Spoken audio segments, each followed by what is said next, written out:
वसल्लम आए नसीब में सलातुनिया।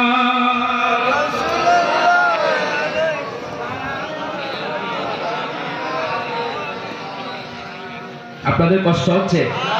আমি যে কথা বলতে চাচ্ছিলাম, আমার নবীর পরিচয় ওই ধর্মযাজক হযরত সালমান ফারসিকে দিয়েছিলেন, ভুলে গেছেন মনে হয়। এখন আমার নবীর পরিচয় পেয়ে এদিকে বনু কুরাইজার কিছু মানুষ, ওই সময় কি ছিল, গোলাম প্রথা ছিল, এক স্থানের মানুষ অন্য স্থানে নিয়ে বিক্রি করে দেওয়া হতো।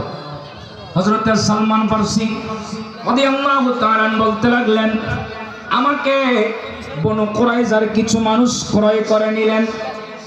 ওই মানুষগুলোর মধ্যে একজন মানুষ আমাকে ক্রয় করে নিয়ে মদিনাতুল মুনাওয়ারার একটা বাগানের মধ্যে আমাকে কাজের মধ্যে নিয়োজিত করে দিলেন।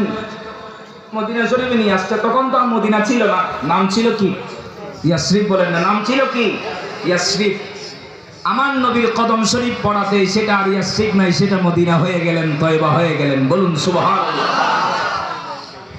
এসে গেল হযরত সালমান ফারসি বলতে লাগলেন, আমাকে ক্রয় করে বাগানের মধ্যে ঢুকিয়ে দেওয়া হলো।